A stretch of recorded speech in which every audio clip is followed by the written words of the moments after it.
Everywhere we go, I and I will go. And everything he says, oh yes, it's hard. So I can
Greetings, greetings, greetings.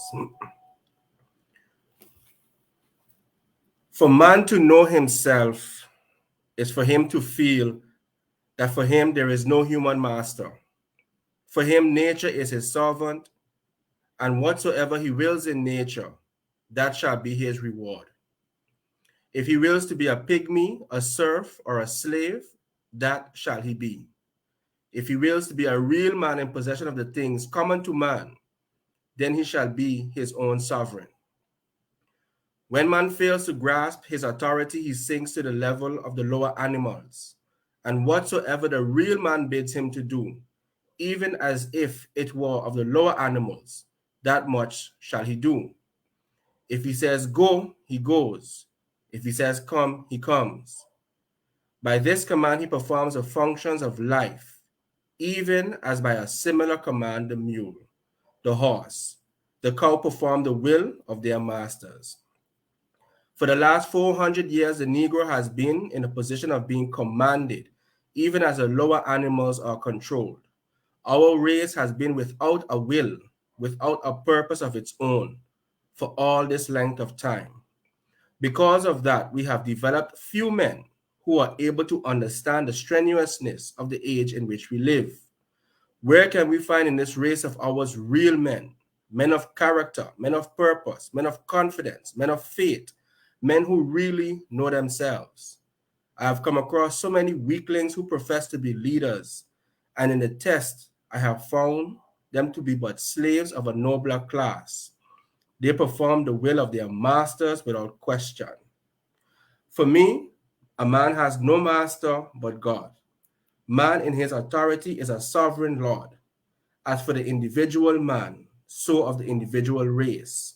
This feeling makes man so courageous, so bold, as to make it impossible for his brother to intrude upon his rights. So few of us can understand what it takes to make a man. The man who will never say die, the man who will never give up, the man who will never depend upon others to do for him what he ought to do for himself, the man who will not blame God, who will not blame nature, who will not blame fate for his condition, but the man who will go out and make conditions to suit himself. Oh, how disgusting life becomes when on every hand you hear people who bear your image, who bear your resemblance, telling you that they cannot make it, that fate is against them, that they cannot get a chance. If 400 million Negroes can only get to know themselves, to know that in them is a sovereign power, is an authority that is absolute, then in the next 24 hours, we would have a new race. We would have a nation, an empire resurrected, not from the will of others to see us rise, but from our own determination to rise, irrespective of what the world thinks. Give thanks. That essay was taken from the philosophy and opinions of Marcus Garvey. As many of us are aware, today, August 17th, marks the 135th Earth Strong of the Honorable Marcus Garvey. And, we're just using this opportunity to pay tribute to such a great leader that has inspired countless of Africans around the world for self-determination and so much more. This evening, as the lecture series continues, we have a very, very interesting discussion. In school, many of us probably heard about the Great War, and we were graded according to our ability to memorize dates, names of soldiers, generals, and decisive campaigns that took place during that period. The pages of his story and films centered around the bravery, patriotism, and of soldiers and generals of European extract. One could almost be forgiven for walking away with the impression that Africans in the Caribbean, or St. Martin in particular, were merely spectators as the European colonial powers went to war. And even if mention is made of African soldiers in the Great War, it is treated passingly as a footnote in the pages of world history.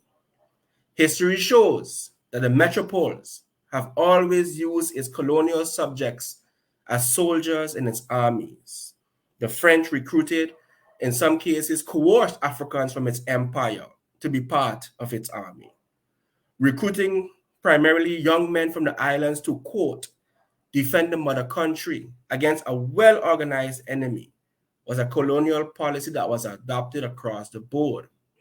But how many of us learned or knew that several St. Martiners from the north and south served in the Great War? Who were they? What were their names? What is their story? Tonight we have the honor to have with us retired university professor, Mr. Serge Gumbs, author of the important book, St. Martin's Forgotten Heroes of the Great War. Good evening, Professor Gumbs, and thank you so much for accepting the invitation to be our guest this evening. Thank you. Thank you. It's a pleasure for me to be your guest and to talk about our forgotten heroes. Yes. I made an attempt. To provide some sort of context. I'm hoping I was able to provide some context for our discussion today, Wednesday, August 17, 2022.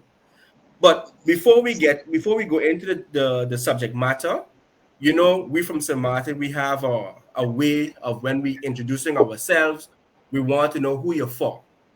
So who is Mr. Gumbs and who is your mother, who is your father? Let's start there. Okay. Mr. Gumbs, from French Quarter, the boy from French Quarter. Mother of my siblings, two brothers and a sister. George Gumbs, well known, Daniel Gumbs and Delphine, and I'm Serge Gumbs, the last of the four. Our father died. I was 1 year old. So I was raised with my mother. She born an Arnell. So the Arnell, Gumbs, Richardson, all of us are the same family. Okay. Feminine also. Yes. So from French Quarter, you find many the Gumbs all over in St. Martin, in fact. Correct. French side, a Dutch side is the same family. If Gumbs, Richardson, you find them all over. So this evening, you spoke about general. That's right. When you was at school, they talk to you about the general, Joff, and all of that. And I can assure you, I'm sure that they never mentioned a general from St. Martin. Nobody never mentioned that. And we had a general from St. Martin in that Great War. Wow. And the book is all about that also. Okay. So, Okay. I like that. I really, really like that. But I want to know, right? What inspired you, Mr. Professor Gumbs, to write this book? it's simple, simple. At the beginning, I always say it was no question of writing a book. As I retired, I simply went in search of my great uncle, who I know he was at war. He did the war. And quickly, I discovered that I had another great uncle in that war, a Really? Richardson. Then I found out that I had several cousins who died in the war. So, and then continue making my research. From research, I discussing with Madame Dauko. She was the directress of the archives in the French on the French side, and I gave her a pass of my notes, and she called me the Friday afternoon and gave me an appointment for the Saturday. The archives are closed on Saturday, and she told Okay. me that I have to put it in a book. And I also was convinced that I have to exercise my duty of remembrance. Mm, Some, somehow, someone must do it. We have to take those who fought for all liberty out of the tomb of oblivion. We wow. cannot leave them there. We must know our history, because if we don't know our history, we're going to repeat it. We must be able to say who we are. We must be able to say that we are here because they were there and they played their part. And it is that are going to give us the courage to be who we are. We Wow. may know who we are. That is a question of knowledge. We know who we are, yes. But if we don't have the arguments to defend our position, we won't have the courage to be who we are. Wow. That's powerful. That That is so powerful. I think I took up that challenge and I wrote this book. It's not about me, it's about the past, history. Now let us be clear. I'm not doing no opinion. I'm not voicing my opinion. I'm doing history, which means to Mm, say I'm bringing the past into the present as faithfully as possible. That is what I'm doing, not opinion. Anything that I said in that book can be verified. wow. It is not my opinion. It's what took place. It's about the history of St. Martin, how the St. Martin soldiers, how they fought in that war. They fought against the German. They fought against discrimination also. We must know that all St. Martin, some of them, not only from 1913 1914 to 1918. Some of them was in the army from 1913 to 1919, 6 years. Wow. So I can take you to a journey from St. Martin to the Palatina, which you call La Rinani, which are talking about section of Germany that was occupied after the war from 1990, and we're gonna see Saint Martin, this little island, present all over, all over. In every great battle that took place during that war, Saint Martin was present. Wow. And that is what it's all about. It's not Wow. about me, absolutely not. It is about our past heroes. So I want to say, right? I got your book, Yes, right? Got your good. book. That's a good. Unfortunately, my French isn't too good as yet, but I thought this work was too important, right? How you say, Yeah, not to get, simply because it's in a different language, right? Because when I yes. look at the cover, right, and I see these faces and I see the last names, I am also seeing Okay, persons who I believe are my family members. Okay. I exactly. see Arundel, I see Flanders, Fleming, right? Within the book, I saw Bubba Twee, and I'm saying, but hey, I'm seeing a part of me in this work also. And That's and right. and it's so important because what I have learned is that many a times a great section of Leslie St. Martin's history is centered on political leaders and activists and really the movers and shakers in this society, right? And they are merely footnotes of of St. Martinus who served in a great war. Okay, I know that we have plaques and monuments in different parts, right? However, I don't think this particular chapter receives enough attention.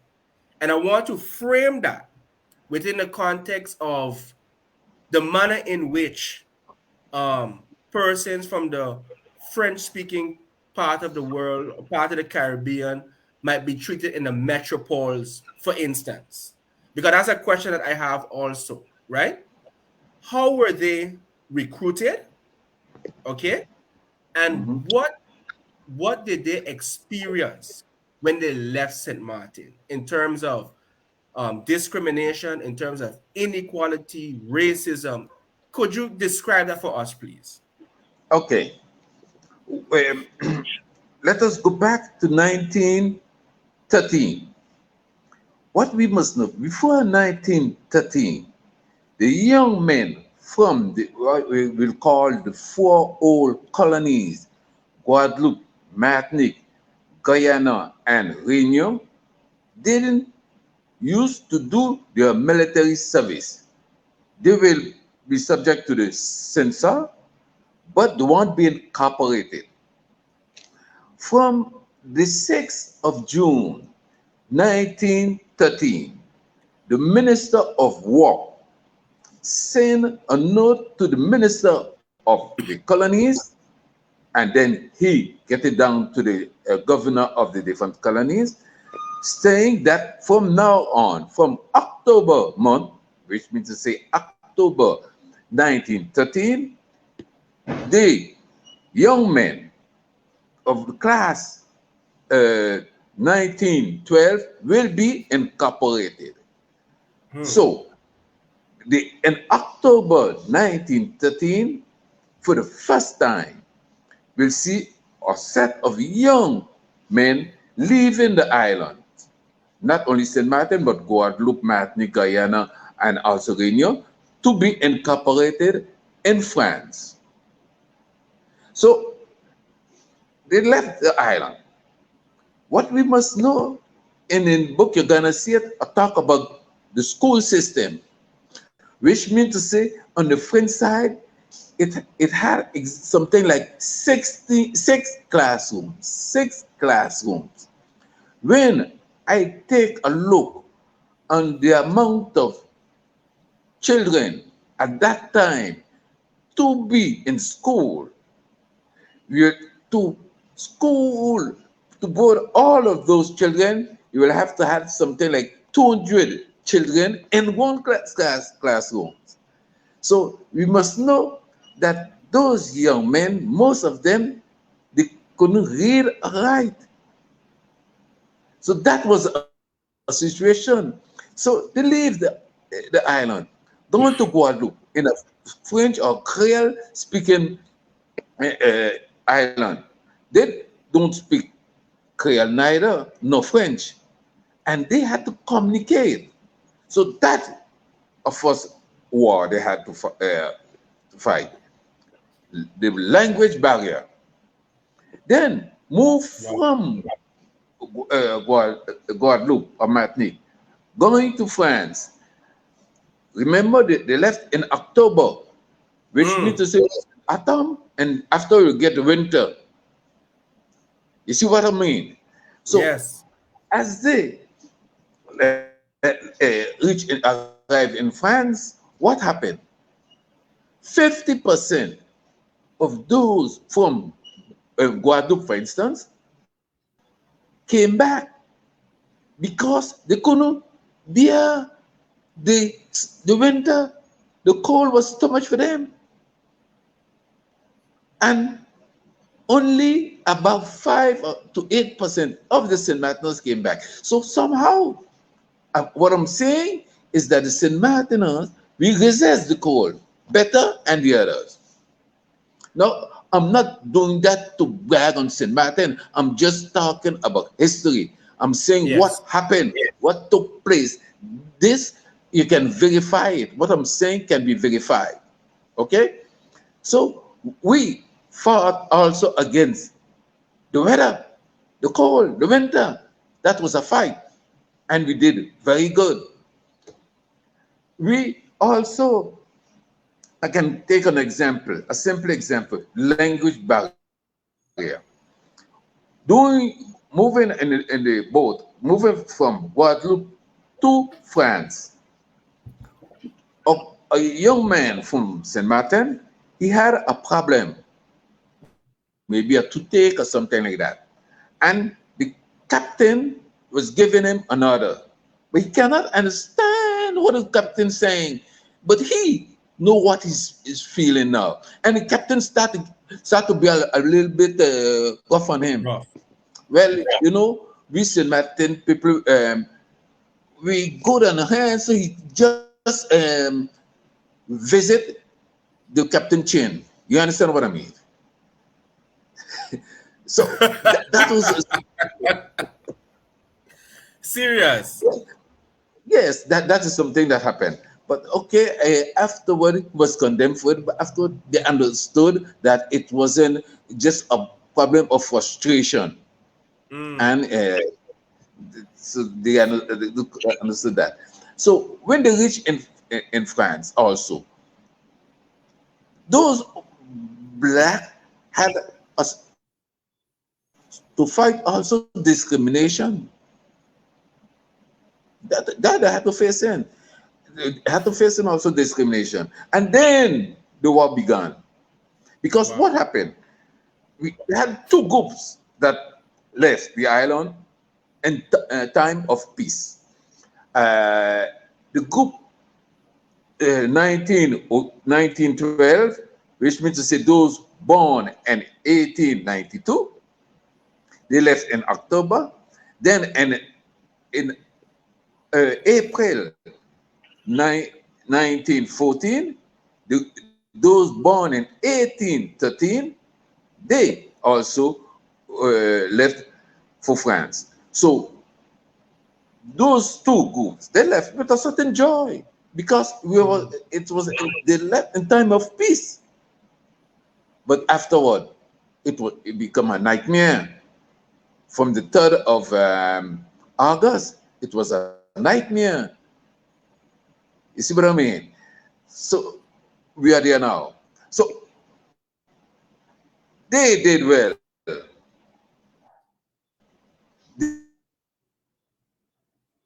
They resist the cold. And now I can take you from south of Africa, because after the notice that the Antilleans can't support, they can't bear the weather, the cold that good, they send them in Algeria, North Africa. So now they were in North Africa in the end of July 1914. And the war began the 3rd of July. Germany declared war to France. 3rd of July 1914. Things are going to change now. So now we can go in a journey. You're going to see them moving from Philippeville, that is a port in Algeria, going to France, from France up to Belgium, then back to France. Wow. So what do you want me to do? You want me to tell you what happened the first day? Of course. Germany declared war to France the 12th of August 1914. Mm-hmm. The first act of war that Germany really did was to bomb the port in Algeria, in Philippeville. Who were present there in that port? You're going to find names like Gumbs, Arundel, Chittick, Muller, Hodge, Duzon, People, St. Martin. So we were the first under the gunfire of the enemy.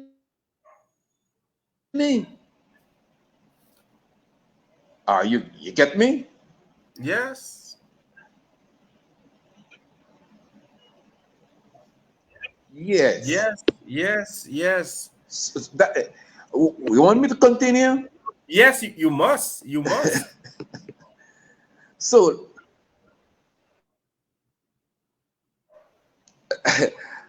look, now they're gonna leave Philippeville, move from Algeria, go up to Lyon.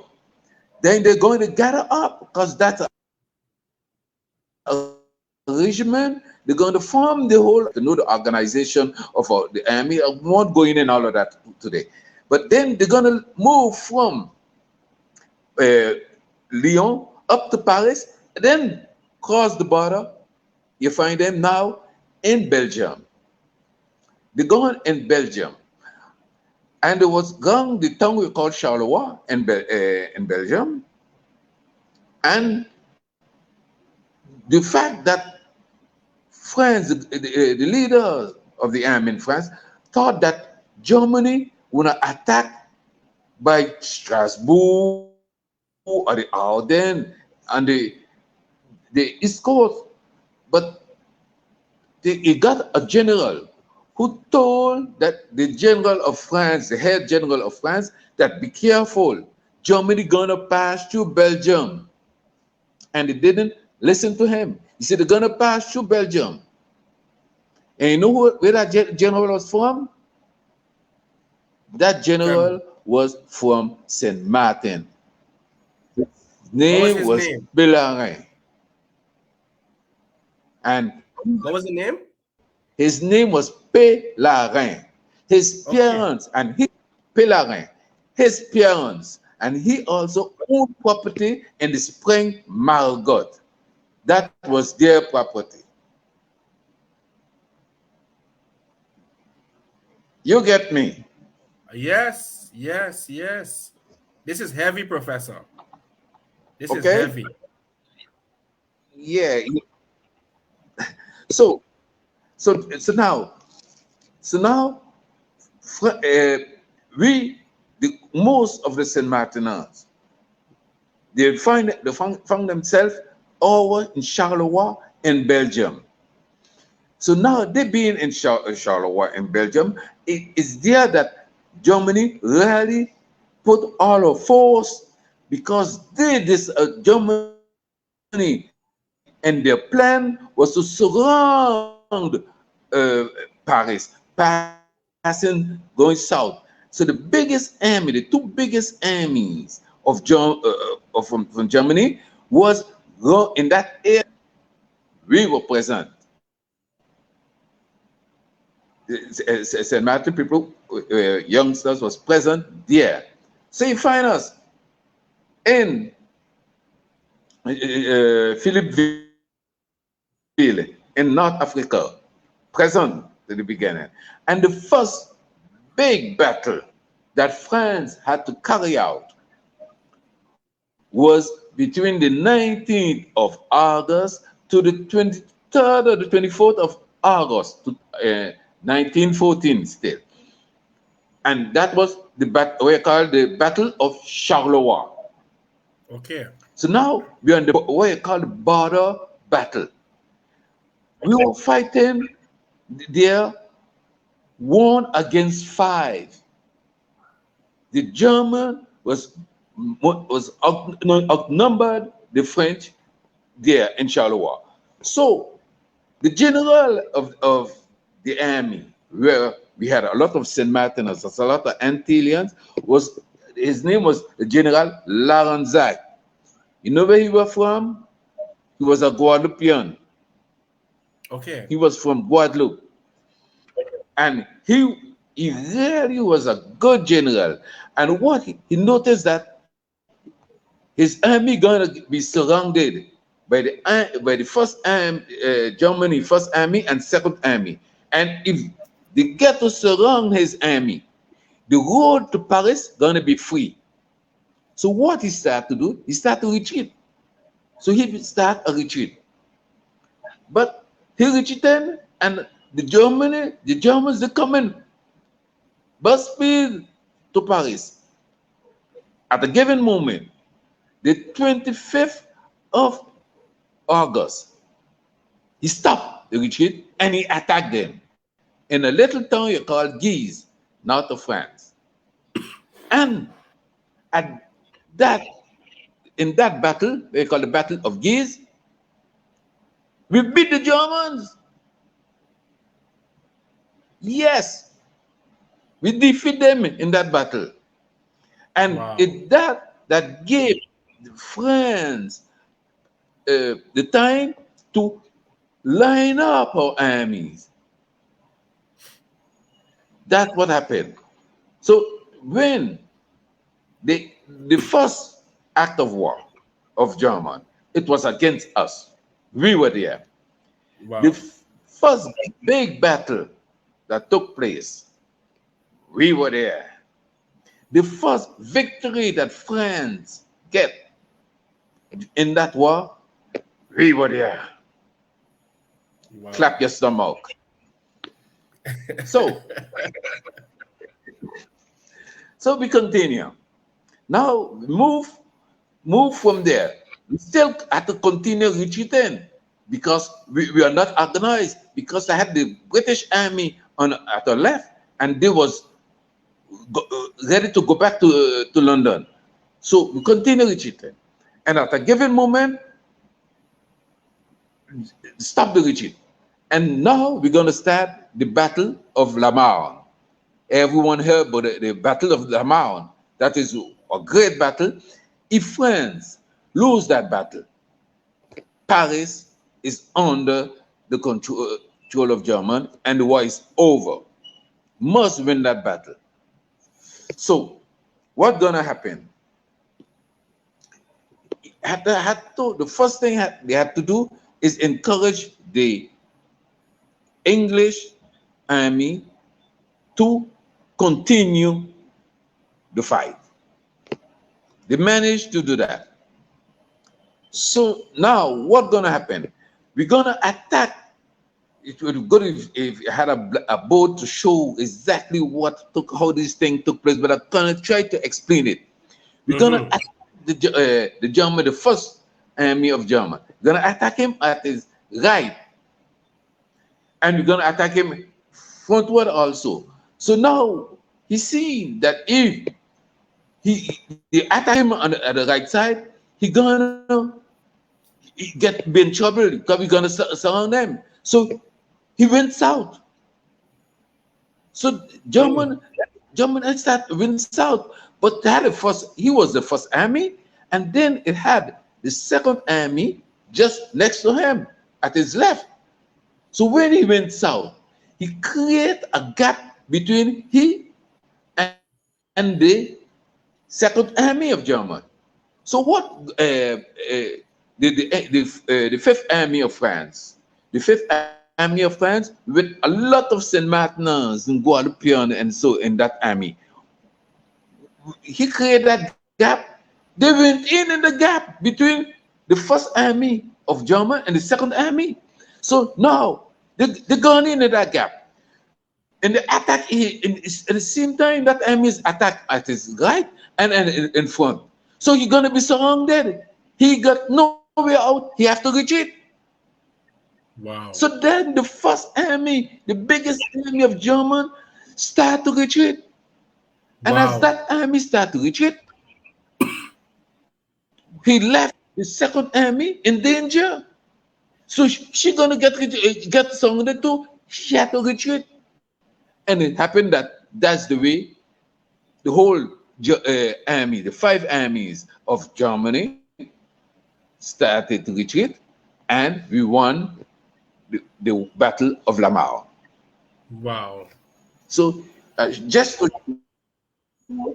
our implication in that battle, we were there, we were present in the Battle of Lamar. You get me? Yeah, listen, I am really speechless. This is new information for me also, because while preparing for this discussion, I came across an article entitled something to the effect of France remembers its soldiers, its black soldiers, right? And what they talked about, they made more mention of like Africans from Senegal, who played a role, Yes. in the war. And now here you come now with this information, right? That pertains to our role within that great war. You see? And I mean to say, Yes. I can only imagine, Professor, the sense of pride not only our people must feel, but also our children, knowing that their forefathers played a role in protecting and liberating France. You see what I'm saying? We cannot underestimate that. And here you are telling me a group of young men from St. Martin, they had to fight and confront discrimination, racism, inequality, right? Whether they were placed wherever they was automatically on the front lines. From Algeria straight to Belgium, straight to France.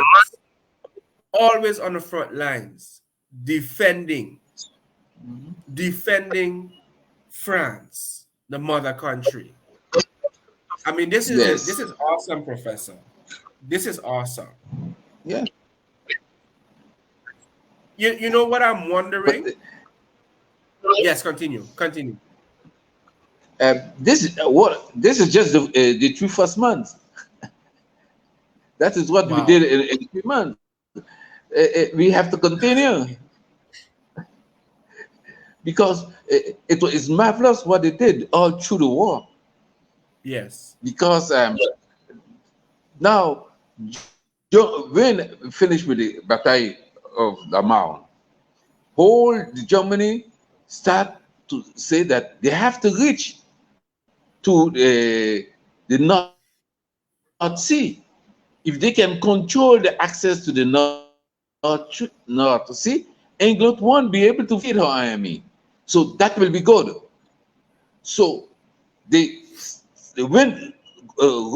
That is what we call the race to the sea. Who gonna reach there first? And believe me, Belgium had a very small army, and they start to fight along the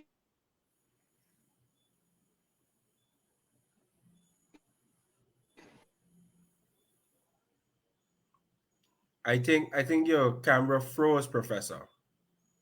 You might have to repeat.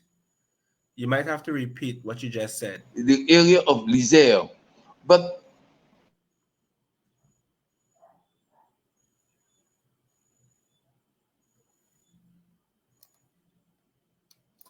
Yes, I think your camera froze, Professor.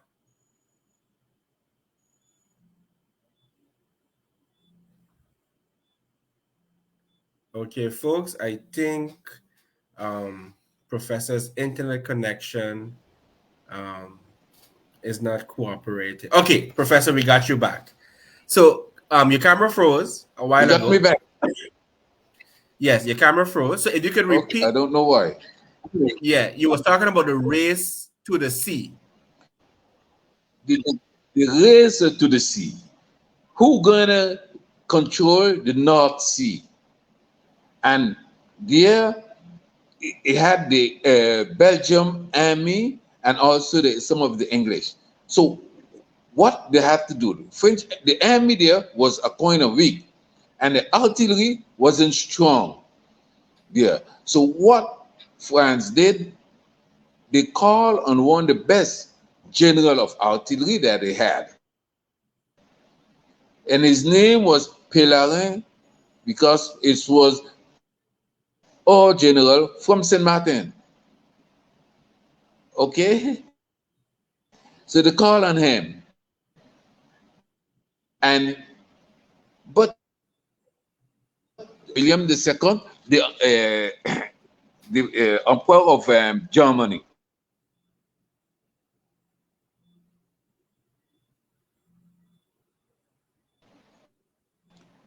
of Eve, he himself came there. He was really sure that he gonna overtake the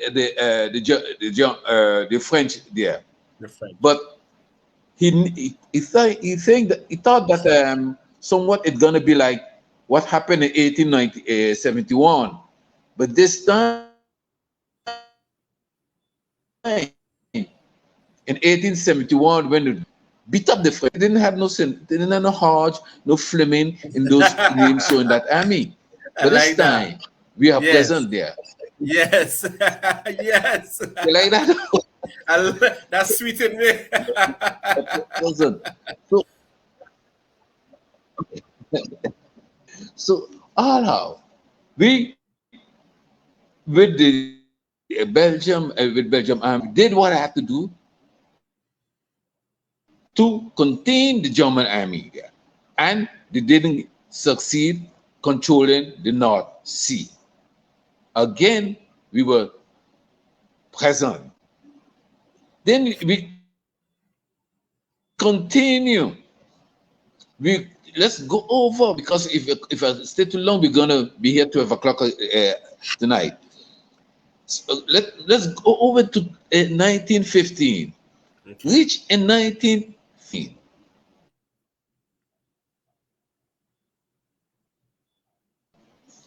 Germany, the 22nd of April 1915, used toxic gas.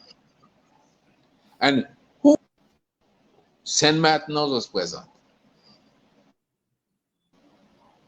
Okay? So there again, we Wait, were wait. Repeat. present Just when repeat that we last had part because you had break up a little bit. what, what I'm saying is that the first use of toxic gas by the German, the 22nd of April 15, we St. Martin soldiers was under that toxic gas. We inhaled that toxic gas. Was among those who inhaled the toxic gas.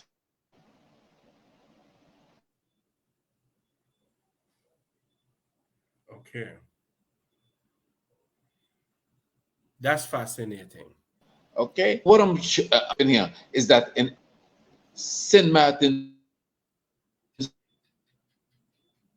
soldiers were present. Mm. Then we still remain in 1915. We have the Battle of Champagne and the Battle. Let's not go into too much names, but Battle of Champagne. You see, the enemies have to line up themselves, and we nearly make up with enemy. The what you call the first colonial army corps with a lot of St. Martiners in it, which called the regiment 21, 22, 24, with a lot of St. Martiners. They made a breakthrough in less than an hour. They break through the German army. And can give you the where that took place. They broke through the German army. But what happened? The other French army couldn't follow. So we had to stay at that.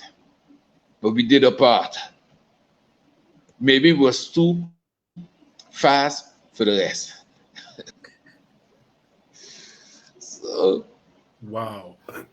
so let us continue again. Yes. You getting me? Yes. Yes. I'm absorbing So the now information, Professor. in 19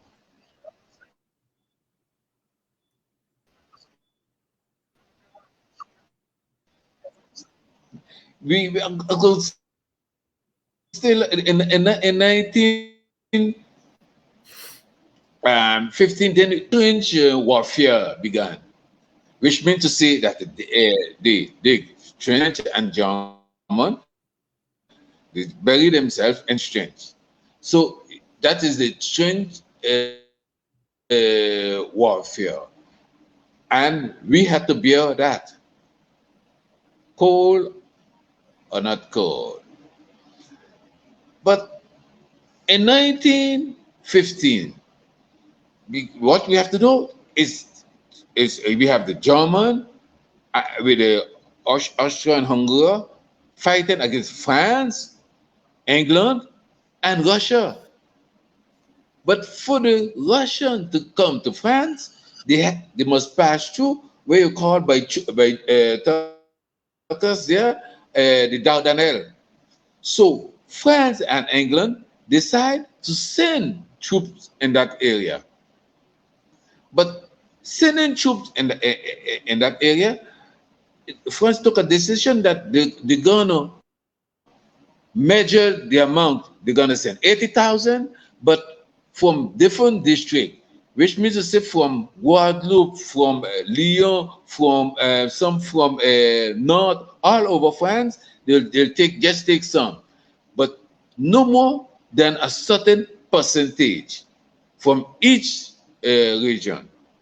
Mm. Follow me good. When is in the book, you're gonna see when you look on the percentage of them from Guadeloupe that was sent to that region, it was respected. It was really respect. But now, since I'm from St. Martin, I gonna watch, look the percentage of St. Martiners who went to that region towards the percentage of Guadeloupeans. And I noticed that the percentage of St. Martiners that went to the Dardanelles was far more important than the percentage of the Guadeloupeans. Wow. That is not my opinion. That is what happened. And that you can verify. I'm not doing an opinion, I'm doing history. Mm-hmm. So I gonna continue a little more again. That war over there, you must know also that we had the Battle of Champagne. some battles. Sometimes you have to fight man to man. Learn you. They will teach you how to choke a man, how to stab him, how to cut it short, and you had to do that. Saint Martin, even in your who was a German, and you must hate him enough to cut it short. But that you had to do it to survive. But that just imagine the battle of the Dardanelles. It was terrible, and it up to now we have two Saint Martin's over there because there was report. So they are still over there. And imagine a battle. You from Saint Martin, you hearing your someone from Saint Martin who's wounded. He may be crying out to you, come help him. You cannot put your nose out the trench because you will be dead. So he's gonna bawl, and you're gonna hear him bawling, and you're gonna hear his voice diminishing. Wanted to become colder for him to survive, and then no more. You're hearing him no more. And when you come back home, come back to Saint Martin, and they're gonna ask you, how did he die? What are you gonna say? You're not gonna speak about it. Cannot. It's too hard. Wow. So those are things that all heroes had to face in. Wow. Okay, so let us leave the Dardanelles. Let us, because right now you told me it's going to be an hour. We are half the way. It's nearly an hour already. Yeah. Let us go back to France.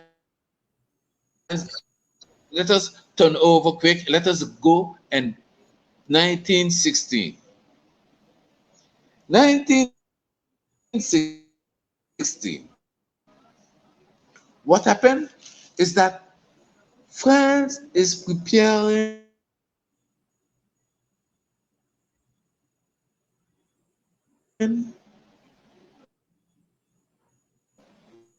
a great battle in La Somme.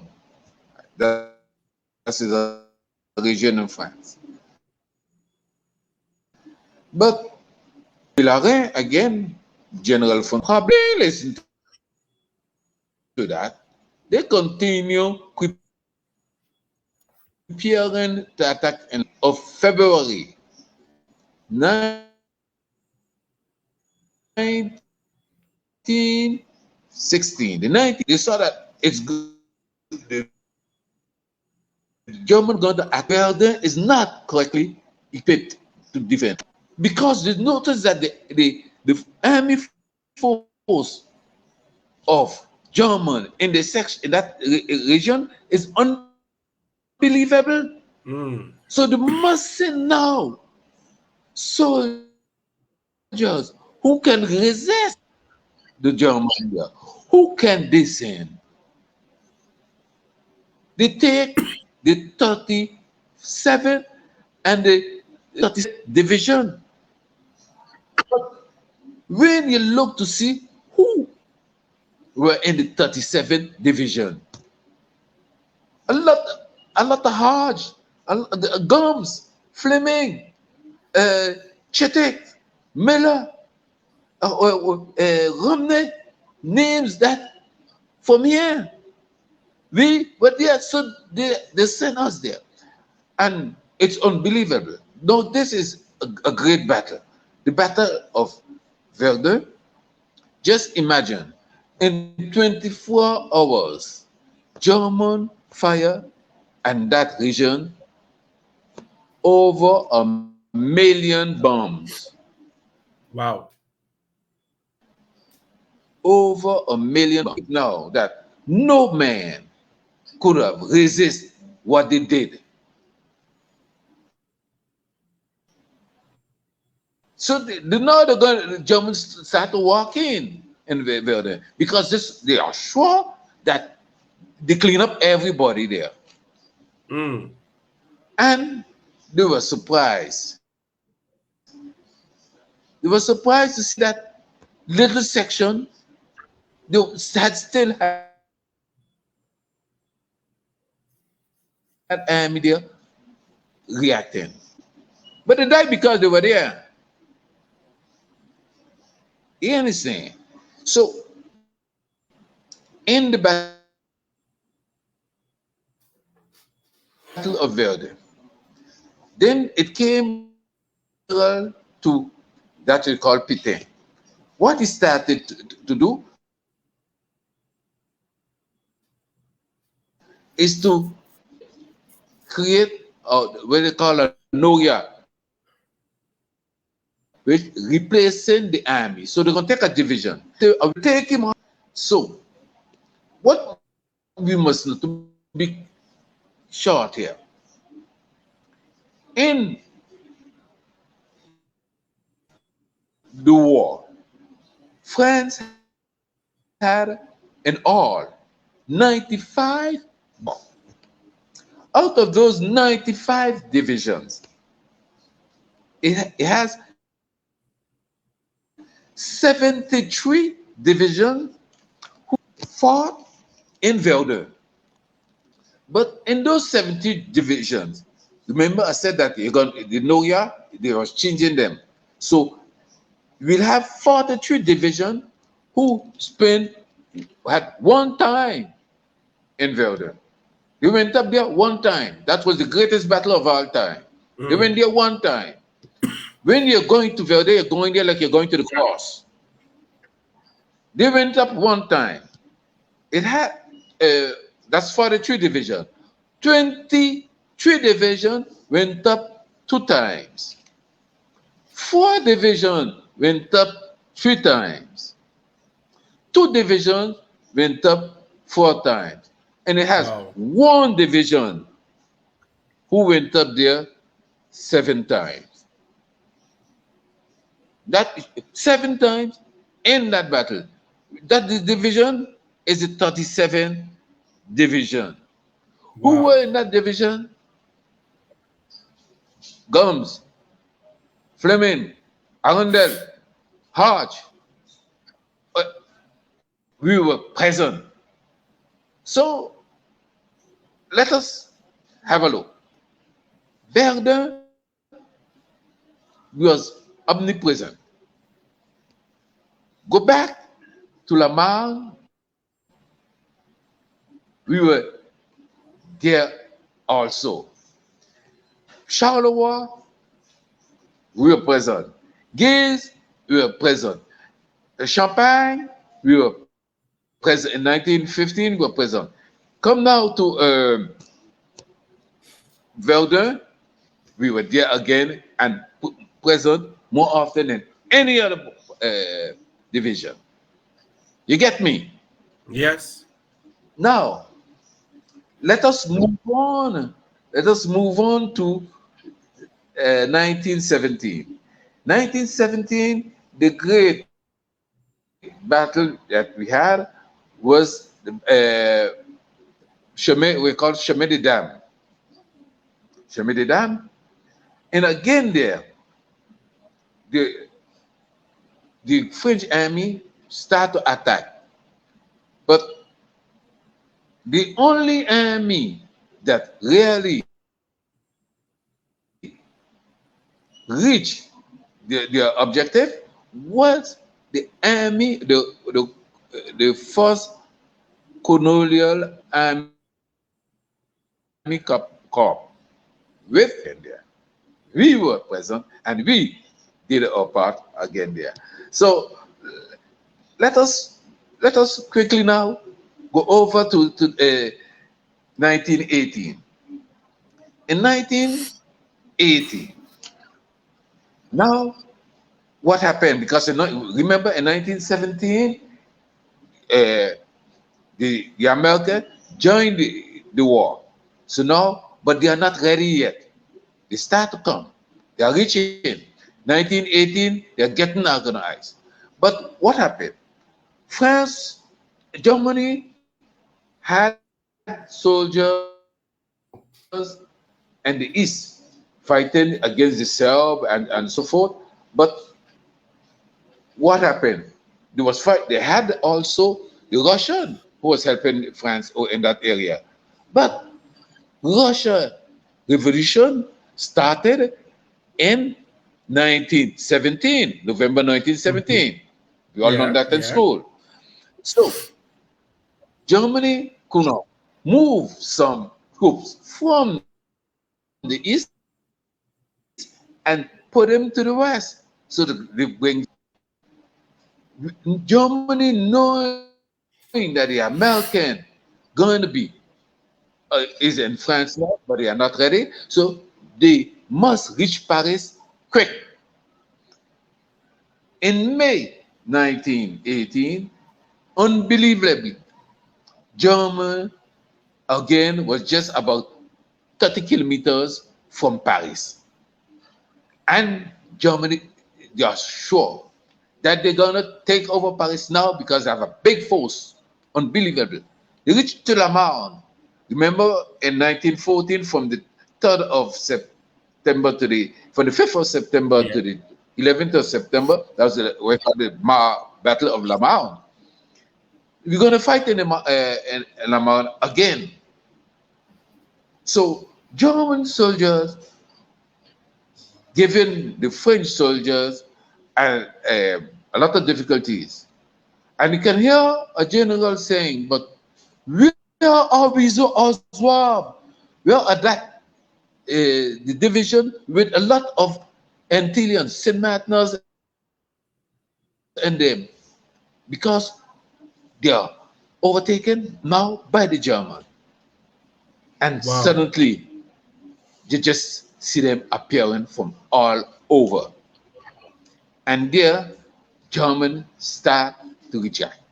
Again, in Wow. difficulties. So in July month now, the second battle of Lamar. And when we reach to the 8th of, August, Germany understood that you're not going to win the war. And now all of Germany army start to retreat. And we reach to the 7th. I don't know if you choose this day, the 17th, by mistake. I just being up a day. But the 17th is a very important 1914. That is the day that a law came out in France saying that everybody is concerned by the war because they understood now that the war won't last a few weeks. And the 17th of August, 1918, Yugoslavia install her council. I can't remember the name of the council, but it's a what we'll call a national council. Okay. We'll call it the National Council of Yugoslavia. Remember that Yugoslavia wasn't existing, so we get in the shape of what's gonna happen after the war. So that is a turning point. So we have two turning points here. The turning point, the Wow. 17th of August, 1914, and another turning point is 17th of August, 1918. Wow. If you just made a mistake and choose it like that, it made a good mistake. Indeed. Indeed. Indeed. Indeed. Indeed. Indeed. Wow. Professor, this is heavy. This is heavy stuff, Professor. Yeah, yeah, yeah, yeah. This is this Yeah. is this is So, something. so This and is then mind blowing.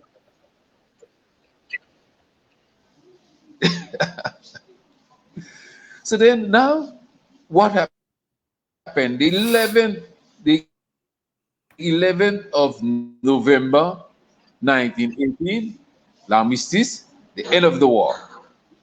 So now,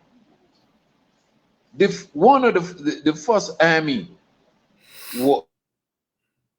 that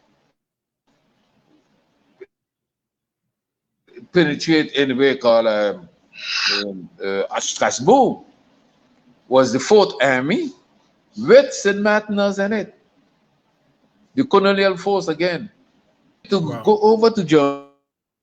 We were among the first also in Germany after the war. And something that the German didn't appreciate is that after the war, to the location that was occupied by the Allies after the war, and there we are in 1919, end of 1918, 1919. That region was occupied by a lot of black soldiers. Imagine the French soldiers, they want to go back by their parents after fight, they want to go back, but the black soldiers, they can stay a little longer. So we remain, and a lot of St. Martin's was in that region occupied, and the German just couldn't stand that. But we must know also that we had an advantage on the German. You know what was the advantage? What was it? Yeah. Yeah, when they see a black man, they used to they used to be afraid of black people. So they didn't appreciate neither that they were guarded after the war by black people. And France understood after that it was a political mistake. And then in 1921, this they started to replace the black soldiers by uh, other non-black. So Mm. that is all to the war. So just imagine, I'm gonna take, for instance, my great uncle. Yes. He left St. Martin in the 12th of October 1913. He came back around September 1919. Six Wow. years absent. And that's what took place for a lot of St. Martiners. Now, when I'm always saying this, that we are here because they were there. What I mean to Yes. say is that we paid blood tax. We played a role because often you'll see they will present the Saint Martin like a citizen on the margins of the republic. That is not so. We are Mm. integrated. We did our part. And we are here because they were there. And we are not here say accepting, how will I say, a piece of the peace tree. We are part of the peace tree. It is ours. Correct. So it's not a Correct. gift. We are here because they were there. And then whether you are for the side, I for that side of St. Martin, personally, don't like to say St. Martin. I just say St. Martin Yeah. because to the same family. You must know also that when they was recruiting and 1914, 1915, 1916, 17 or 18, if you were a young man from the side and you find yourself on the French side, they're gonna pick you up. No You was questions picked up. asked. And if you get no question of that from Angola also. The Richardson, we have a Richardson who died in the army. He was from Angola. Wow. His father was from Angola. His mother, he was always Saint Martin. They have a rose in saying that he was from Saint Martin. He was from Saint Lucia. Oh, wow. He was from Saint Lucia. So just to say that he was a young man from Saint Martin, they will pick you up and take you to the army. And then you, a young man, you were married. When you come back, it's glad to meet your wife. But sometimes you meet your wife with children.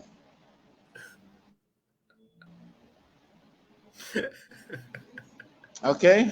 Wow. You, you are laughing, but that was a situation. Just imagine my great uncle. He just couldn't sleep in a bed. He slept on the floor with his shoes on, Wow. which means to say he was out in St. Martin after the war, or war always remained In in him. him. That is what he passed through. So actually, he came back to St. Martin, but his cousin Duncan, who was in the same regiment like him, died in the war. And he was in the same battle when Duncan Gumbs got killed. And if those people ask him how it happened, do you think he can speak about that? He's He just not can. going to speak about it. He's just not going to talk about it. So that is what they suffer. And no help, no psychological help. They had to Mm. try to survive after the war. So we are here, and we have to get over that trauma somehow. But we have to write our story and have to write it with authenticity. And that's what I try to do. And tell me something, right? When they returned, when they returned to the island, I know you said that they didn't receive any support when it comes to their mental health to process that trauma. But were they recognized? Were they celebrated as heroes? What happened after they arrived? They returned home. After they return home, they fight for life. They have to fight for life. But you're going back too far. Okay. We right here in St. Martin, we have young men. They are around in the 70s, late 70s now, who fought in Algeria war. Oh, wow. Who, yes, what reward Wait, did they just for receive? clarity, just for clarity, are we talking about the Algerian War for Independence? Yes, Oh, wow. but did they receive any reward? Are they recognized? So what I'm saying that all those who fought in the First World War, those who fought in the Second World War, they fell into the tomb of oblivion, which means to say nobody talk about them at all.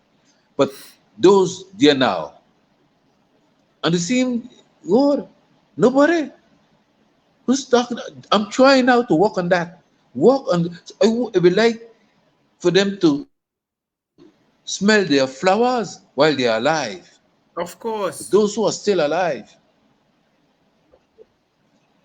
Okay, wait, So hold you on. see, all Hold for on. that, Wait, but wait, please permit me, right? So, am I to understand that right here on St. Martin, we have elders who served in yes, the Algerian War for Independence? Is that what you're telling me? yes, Okay, yes, Professor, Professor, what I would love, you don't have to do it yes, now, If you want, you can share those names Mm-hmm. for our listening and viewing audience. That would be great. But I need to Mm-hmm. know who these men are. I need to meet these men. Well, look, let me tell you, that is what I'm trying to do. I'm trying to gather the names. I have some names, but I'm not enough. I'm trying to gather these names. But what I have to say is that I need help in this thing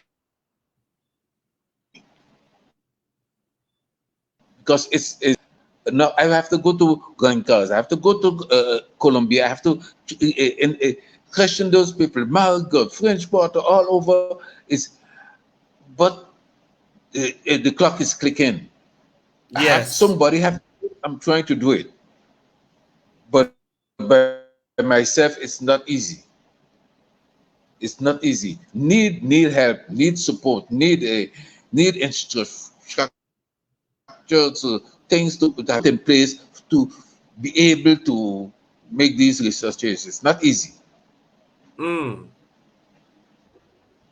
But look, sometimes Wow. I listen watching TV. On a French TV station, I heard about a Frenchman who did his military, who in the Second World War, he fought in the American army. And this guy, it was his uncle. He's so proud to say that he had a fu- uh, he had a uncle who fought in the American army in the Second World War. But you tell me, relative to the Mm. Boubertry, you know nobody who fought in the army? I gonna ask. I gonna definitely Yes, ask. yes. I know you got a family who was in that war. I know that. I got gums. I know. We many Saint Martins fought in the Second World War in the American army. Wow. We have to take them out the tomb of oblivion. We cannot leave them be forgotten. We Mm. must do it. It is a duty. The, the duty of remembrance is not optional. Mm. We must carry it out. We have to I take them love out it. the tomb. I love that. The I love duty of remembrance is not optional. You know what? Because I consider myself to be an eternal student. I have to write this on. Just give me 2 minutes. I know we're live, but I know our brothers are going to understand. The duty of remembrance is not optional. I love that. I have to remember that. I gotta thank you for that thought, Professor. But continue. Continue. 'Cause I love where this conversation is going. I love where this conversation is going. So please continue.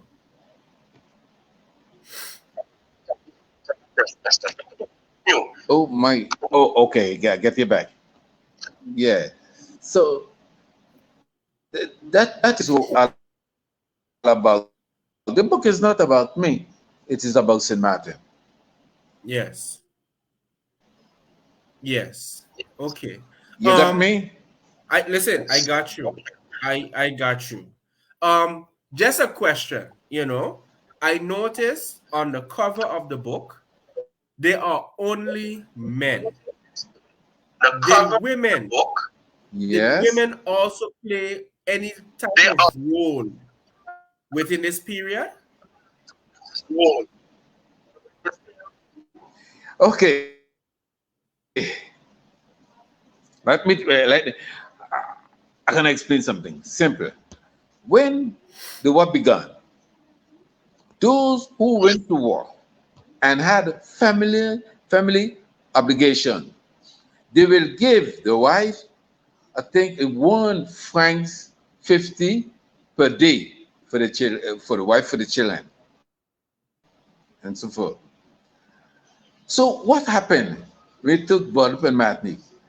A lot of young men and young men, what they did, they married or they recognized children. Some young men, 24, 24 years old, they had maybe 6 children. So when you look, go in the books and the archives, watch what happened in Guadeloupe, what happened in Martinique, to see how many young men had so many children. It's unbelievable. But when you look to on Saint Martin, we didn't do that. We didn't do Mm-hmm. that. The register of recognition remain the same during the whole war. Nobody fought. And was at war. And what you can see still is that St. Martin still was exporting to Guadeloupe cornfish, livestock, and some gum. Was still exporting.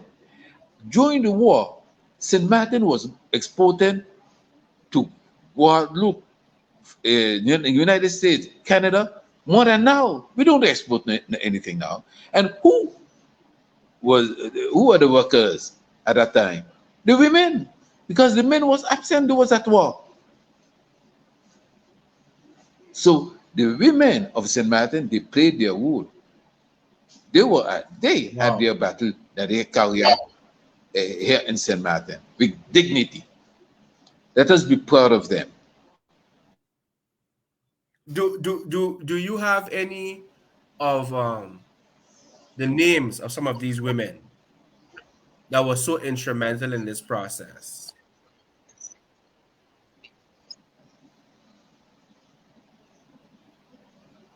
Hello? Yes, are you hearing me? Yes, I heard you now. Okay, yes. So I was asking if you could perhaps share some of the names of these women that played such a key role in exporting products, produce to the different Uh, places. I can share name, but the thing is that I don't want to share that because I may neglect some. The book Okay, wasn't about that really, but so I prefer to go there okay, not a problem, because not a anything problem. that I'm saying, it must be able to be verified. Okay, okay, I appreciate that, but it's still good to know. It's still a proud yes.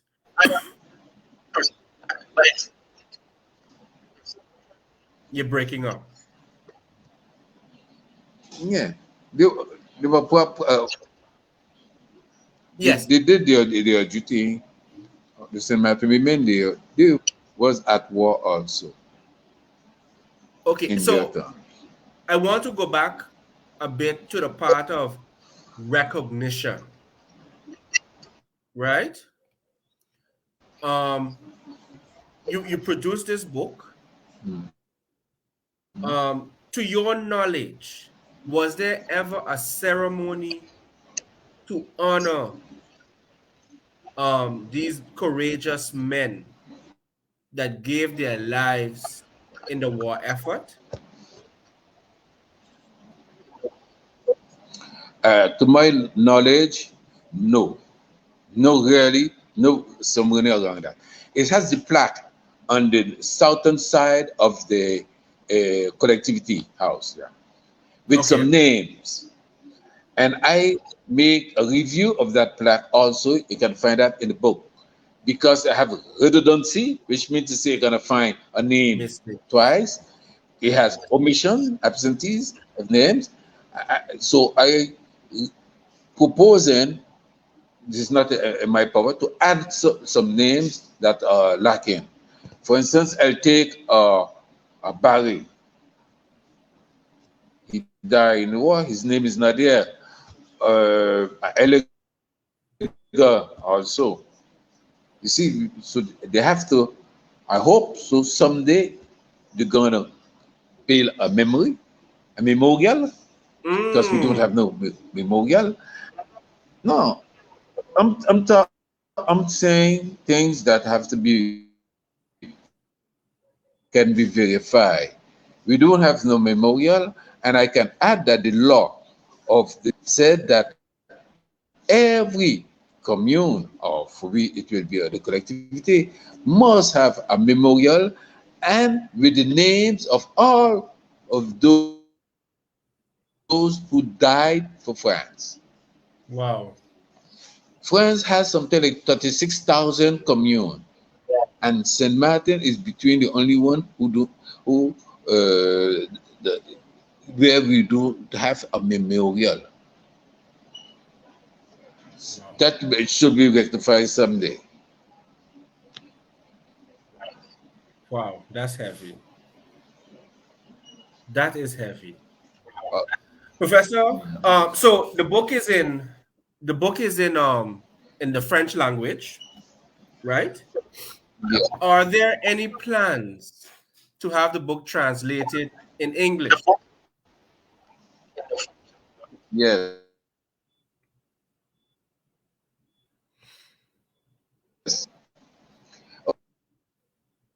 Have the book translated.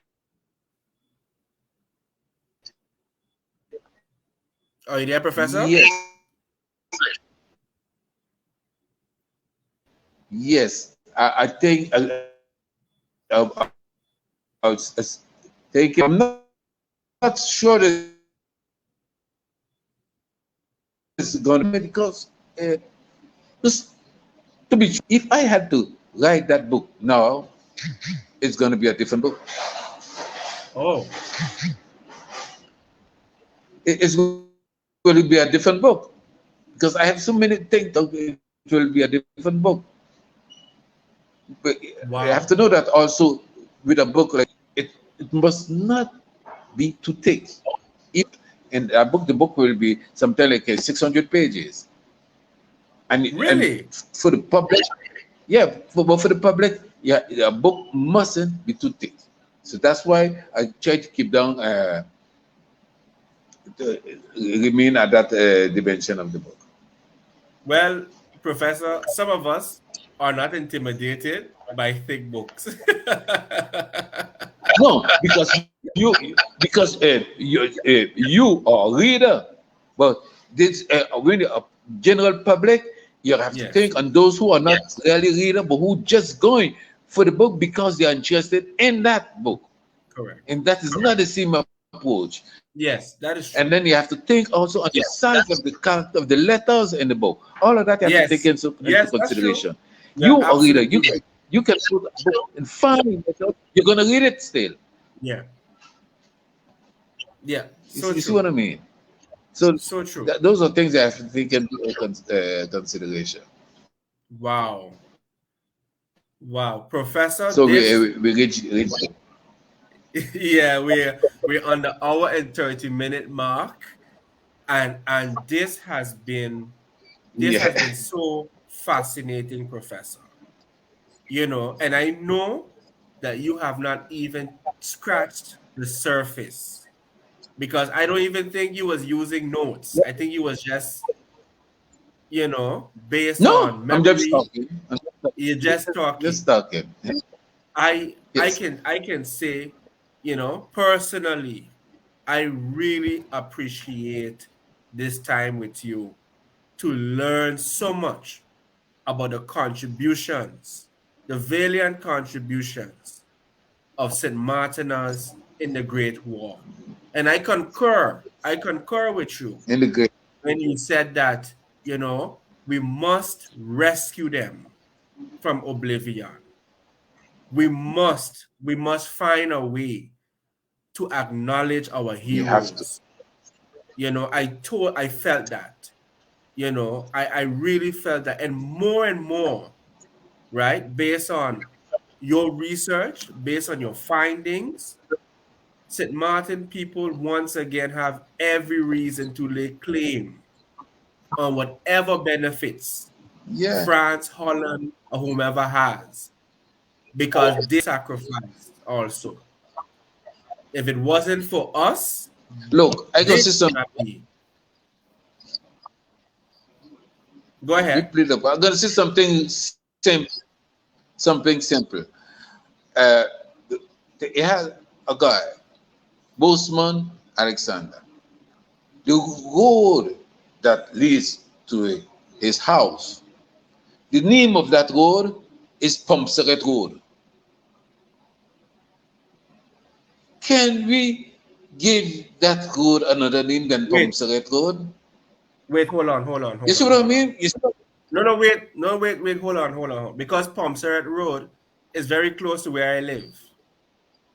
That's in St. Peter's. we- no, French Quarter.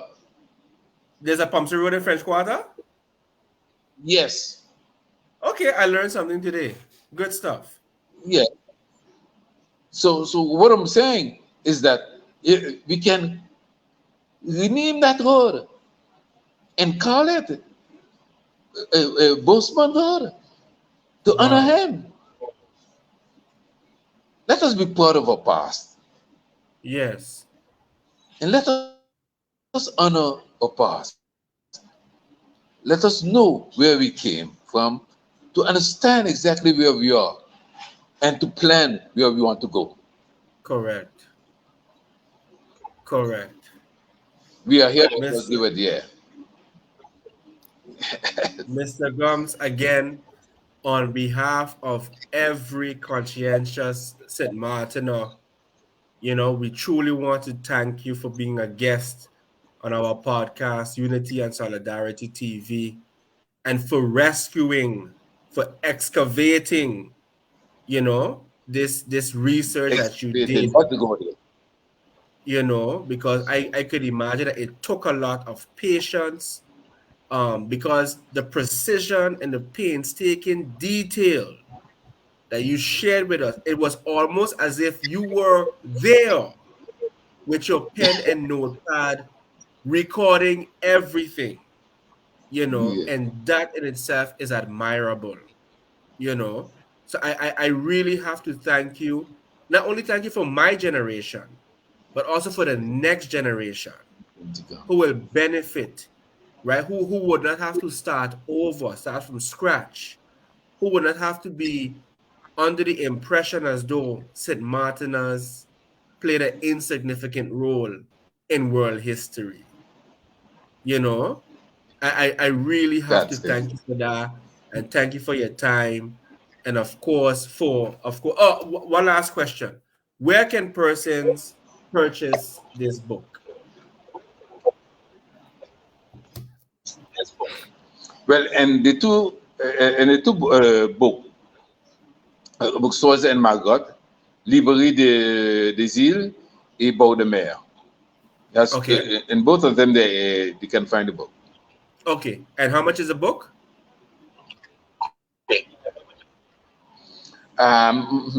It's something like 19 euros in one, and I think in the next one is supposed to be something like 22 euros. Okay, okay. Great, great. So I really have to encourage my family and brothers and sisters to make a special effort to secure a copy. And this copy should be in the libraries of every St. Martiner, those at home and abroad. So, Professor, I want to once again thank And you for your abroad. time. Thank you for Thank you graciously very much. accepting the invitation to speak with us. I foresee that we need a part two. I think we are Yes. going to need a part two, right? So that you have enough space and time to explain.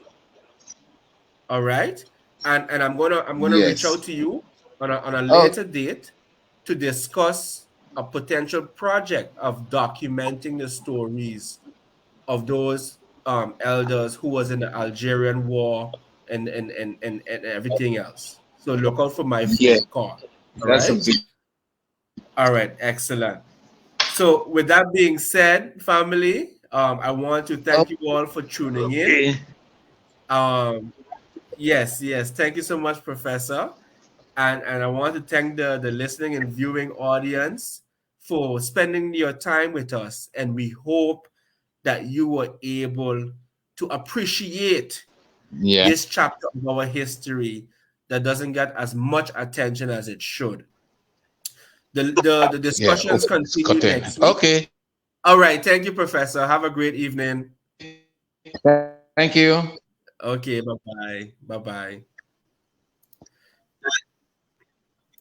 Yeah. Yes. Bye And bye. okay. Bye bye. And we want to invite you all to the conversation next week, which would be August 24th, Wednesday, August 24th, 6:30. Of course, on Bakari, on my Facebook page, Bakari Makeru. We'll be having a discussion with Angelo Matematica Cruz from the island of Curacao, and he will be sharing his thoughts about the relevance of Garveyism today. So you don't want to miss that.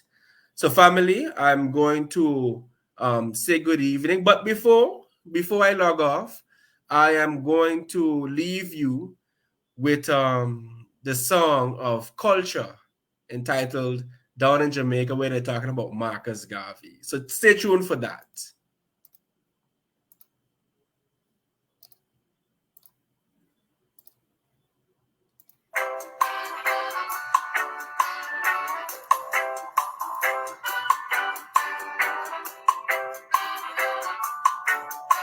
Come on, let's talk about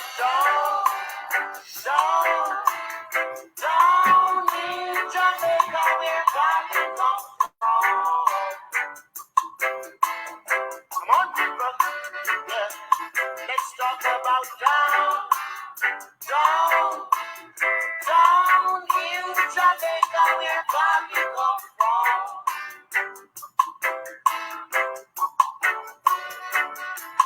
I want to send some rain down in Jamaica, where Garvey come from. Please, oh Almighty, I want you to send some rain down in Jamaica, where Garvey come from.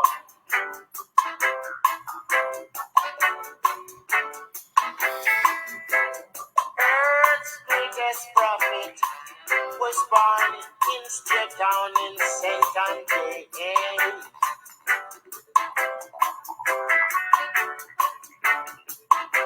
And he was going about prophesying equal rights and justice to the nation. I knew.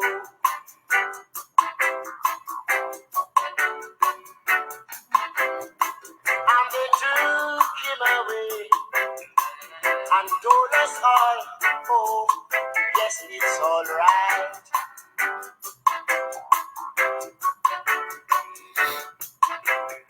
And I weep not, oh Jah, for I know that one man can't carry.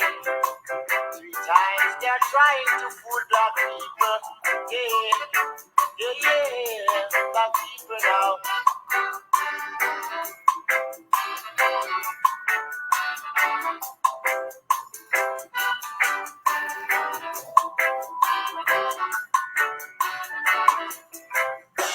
They took him away from black man only because they feel that he was too wise.